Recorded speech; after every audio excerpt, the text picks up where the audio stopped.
Hello everyone, welcome to QA map. अगर आप QA field में नए हो या अपनी टेस्टिंग स्किल्स को नेक्स्ट लेवल पर ले जाना चाहते हो, तो एक क्वेश्चन ऑलमोस्ट हर बिगिनर के माइंड में आता है। क्यूए के लिए इतने सारे टूल्स अवेलेबल है, लेकिन शुरुआत किस टूल से करनी चाहिए? क्या हर टूल सीखना जरूरी है, या सिर्फ कुछ सिलेक्टेड टूल्स ही जॉब क्रैक करने के लिए इनफ होते हैं? अच्छी बात यह है कि क्यूए इंडस्ट्री के बहुत सारे पावरफुल और industry standard tools completely free available है, और बिगिनर्स के लिए ये एक बहुत अच्छी अपॉर्चुनिटी है, क्योंकि बिना पैसे इन्वेस्ट किए भी आप रियल इंडस्ट्री टूल्स पर हैंड्स ऑन प्रैक्टिस कर सकते हो। इस वीडियो में हम उन फ्री टूल्स के बारे में बात करेंगे जो ऑलमोस्ट हर क्यूए इंजीनियर अपनी डेली वर्कफ्लो में यूज कर सकता है। चाहे बात हो मैनुअल टेस्टिंग की, ऑटोमेशन टेस्टिंग की, एपीआई टेस्टिंग की, बग रिपोर्टिंग की, डेटाबेस वैलिडेशन की, या फिर एआई की हेल्प से अपनी प्रोडक्टिविटी इंप्रूव करने की, हर कैटेगरी के लिए हम एक प्रैक्टिकल टूल देखेंगे और समझेंगे कि रियल प्रोजेक्ट्स में उसका एक्चुअल यूज कैसे होता है। तो बिना किसी डिले के चलिए शुरू करते हैं। सबसे पहला टूल है पोस्टमैन। आज के टाइम में ऑलमोस्ट हर एप्लीकेशन बैकएंड एपीआईज के थ्रू कम्युनिकेट करती है, और इसी वजह से एक यूआई इंजीनियर के लिए सिर्फ यूआई टेस्टिंग आना इनफ नहीं होता। कई बार डेवलपमेंट के दौरान फ्रंट एंड अभी रेडी नहीं होता, लेकिन बैकएंड एपीआईज पहले ही डेवलप हो चुकी होती है। ऐसे सिचुएशन में क्यूआई इंजीनियर डायरेक्टली एपीआईज को टेस्ट करता है। मान लीजिए लॉगिन पेज अभी डेवलप नहीं हुआ है, लेकिन डेवलपर बोलता है कि ऐड डेटा एपीआई रेडी हो गई है।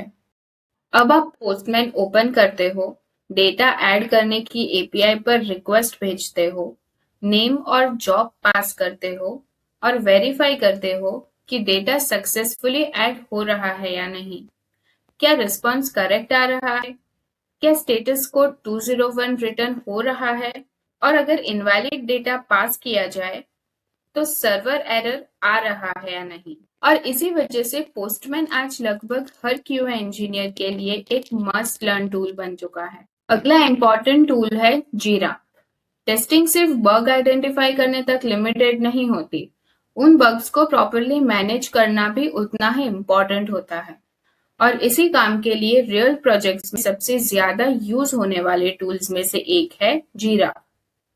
मान लीजिए टेस्टिंग के दौरान आपको एक बग मिलता है। उस बग को सिर्फ टीम को बताना इनफ नहीं होता, उसके प्रॉपर डिटेल्स भी डॉक्यूमेंट करनी पड़ती है, जैसे कि description, steps to reproduce, expected result, actual result, priority, severity, screenshots या फिर स्क्रीन रिकॉर्डिंग, एनवायरमेंट डिटेल्स।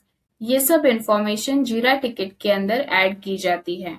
उसके बाद डेवलपर उस टिकट को पिक करता है, इशू फिक्स करता है, और फिर वही टिकट क्यूए के पास रीटेस्टिंग के लिए वापस आती है।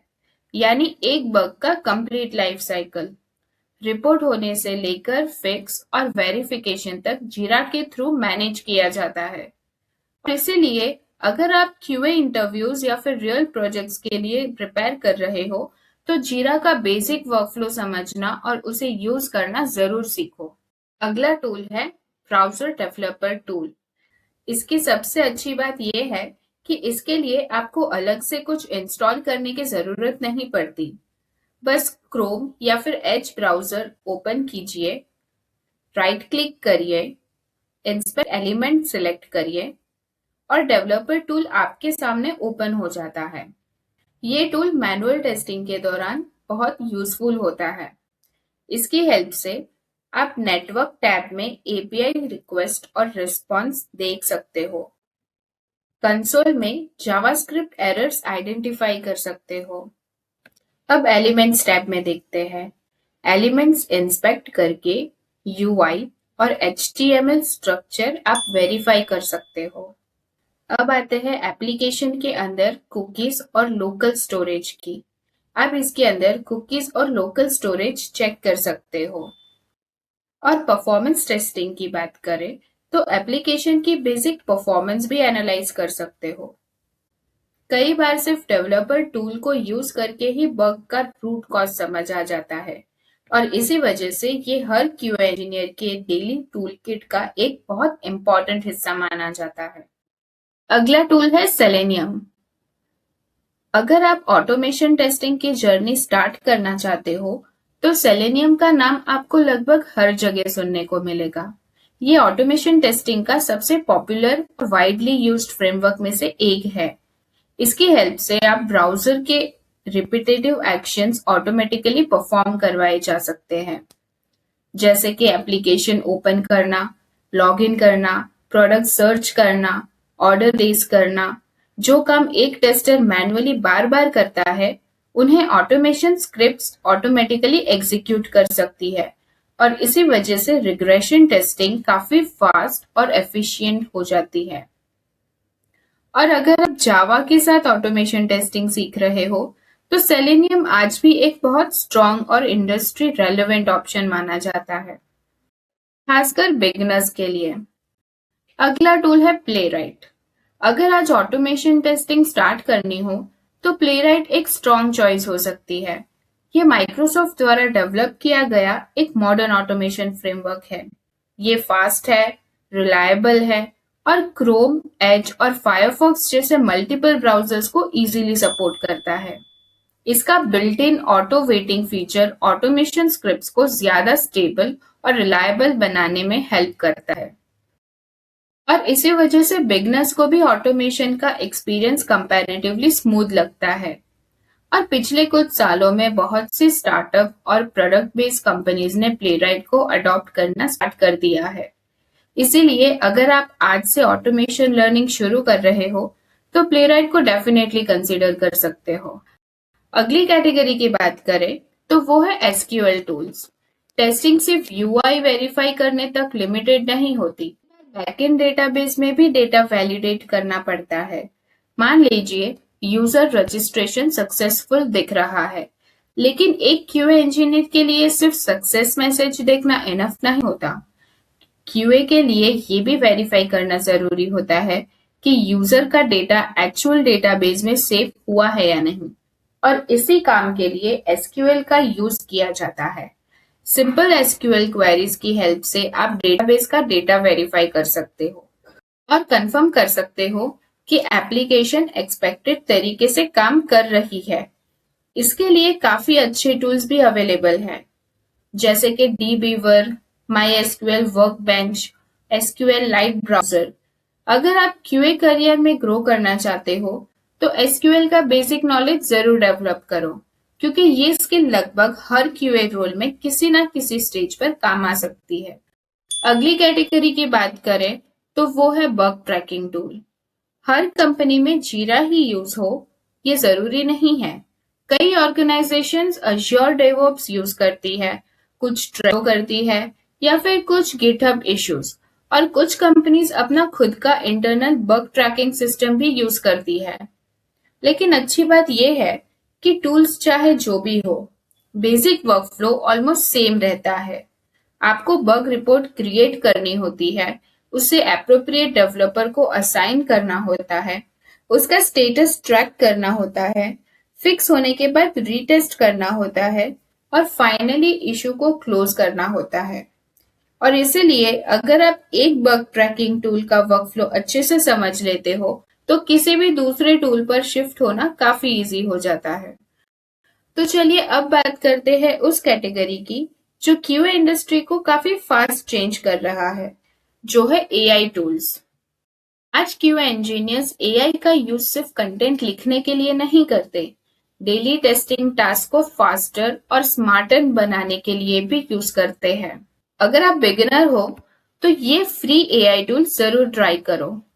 फर्स्ट है चैट जीपीटी, जिसमें test cases, bug reports, SQL queries, API payloads और एज केसेस और रिक्वायरमेंट अंडरस्टैंडिंग के लिए यूज होता है। फिर आता है Google Gemini, long requirement document summarise करने और डिफरेंट टेस्टिंग सिनारियोस जनरेट करने के लिए यूज होता है। फिर आता है क्लॉड, जिसमें लार्ज डॉक्यूमेंट्स एनालाइज करना, यूजर स्टोरेज समझना और टेस्ट कवरेज इंप्रूव करने के लिए काफी यूज में आता है। फिर आता है गिटहब कोपायलट। इसका जो फ्री प्लान है उसमें अगर आप ऑटोमेशन टेस्टिंग सीख रहे हो तो प्लेराइट या फिर सेलेनियम स्क्रिप्ट्स लिखने और समझने में काफी हेल्पफुल हो सकता है। और आखिर में आता है परप्लेक्सिटी एआई। जब किसी एरर, फ्रेमवर्क या फिर टेस्टिंग कंसेप्ट पर लेटेस्ट इंफॉर्मेशन चाहिए हो, तो उस टाइम पर आप ये टूल डेफिनेटली यूज कर सकते हो। चलिए एक प्रैक्टिकल एग्जांपल देख लेते हैं। सपोज प्रोडक्ट मैनेजर ने 8 पेजेस का रिक्वायरमेंट डॉक्यूमेंट दिया है। उस डॉक्यूमेंट को मैनुअली पढ़ने में काफी टाइम लग सकता है। इसीलिए आप एआई से बोल सकते हो, इंपॉर्टेंट यूजर फ्लो को आइडेंटिफाई करो, पॉसिबल एज केसेस सजेस्ट करो, टेस्ट केसेस जनरेट करो और मिसिंग सिनारियोस बताओ। इससे आपका स्टार्टिंग पॉइंट बहुत फास्ट बन जाता है। लेकिन एक इम्पॉर्टेंट बात है जो हमेशा याद रखनी है आपको, एआई सजेशन को डायरेक्टली कॉपी मत करो। हर जनरेटेड आउटपुट को रिव्यू और वैलिडेट करना क्यूए इंजीनियर की रिस्पॉन्सिबिलिटी ही रहती है, क्योंकि एआई असिस्टेंट है, डिसीजन मेकर नहीं। अगर आप अभी क्यूए जर्नी स्टार्ट कर रहे हो तो लर्निंग को रैंडम तरीके से मत करो। एक प्रॉपर सीक्वेंस फॉलो करोगे तो कंसेप्ट्स और भी अच्छे से समझ आएंगे और लर्निंग भी ज्यादा स्मूथ रह सकती है। मैं बिगिनर्स के लिए ये लर्निंग ऑर्डर रेकमेंड करूंगी। सबसे पहले मैनुअल टेस्टिंग फंडामेंटल्स को क्लियर करो, उसके बाद जीरा और बग रिपोर्टिंग सीखो, फिर ब्राउजर डेवलपर टूल को सीखो, उसके बाद पोस्टमैन और एपीआई टेस्टिंग, और फिर बेसिक एसक्यूएल और डेटाबेस वैलिडेशन को सीखो, और उसके बाद ऑटोमेशन टेस्टिंग जिसमें प्लेराइट या फिर सेलेनियम के साथ आप सीख सकते हो। साथ ही एआई टूल्स को भी अपनी डेली प्रैक्टिस का पार्ट बना लो, ताकि आप अपनी प्रोडक्टिविटी और लर्निंग दोनों इंप्रूव कर सको। इसी सीक्वेंस को फॉलो करोगे तो इंटरव्यू और रियल प्रोजेक्ट्स दोनों के लिए ही स्ट्रॉन्ग फाउंडेशन बिल्ड कर पाओगे। तो ये थे कुछ इंपॉर्टेंट फ्री क्यूए टूल्स जो हर क्यूए इंजीनियर को अपनी लर्निंग जर्नी में ग्रेजुअली सीखने चाहिए। याद रखिए, एक साथ सब टूल्स मास्टर करने की जरूरत नहीं है। एक टूल चूज कीजिए, उस पर हैंड्स ऑन प्रैक्टिस करिए, रियल सिनेरियोस ट्राई करिए और जब उसमें कॉन्फिडेंस आ जाए तब नेक्स्ट टूल की तरफ मूव करिए। इसी तरह step by step learning approach आपको सिर्फ इंटरव्यू के लिए ही नहीं बल्कि रियल प्रोजेक्ट्स के लिए भी कॉन्फिडेंटली प्रिपेयर करती है। और अगर आपको ये वीडियो हेल्पफुल लगा हो तो लाइक करो, सब्सक्राइब करो और क्यूएमएप फैमिली को ज्वाइन करो और कमेंट में बताओ आप करंटली कौन सा क्यूए टूल सीख रहे हो और अगला डिटेल्ड ट्यूटोरियल किस पर देखना चाहोगे। मैं हर कमेंट का रिप्लाई करने की ट्राई करूंगी। और हाँ, अगर आपके फ्रेंड्स या कलीग को भी क्यूए में इंटरेस्ट है तो उन्हें भी शेयर करो, क्योंकि knowledge sharing is equal to caring. मिलते हैं नेक्स्ट वीडियो में, तब तक हैप्पी टेस्टिंग।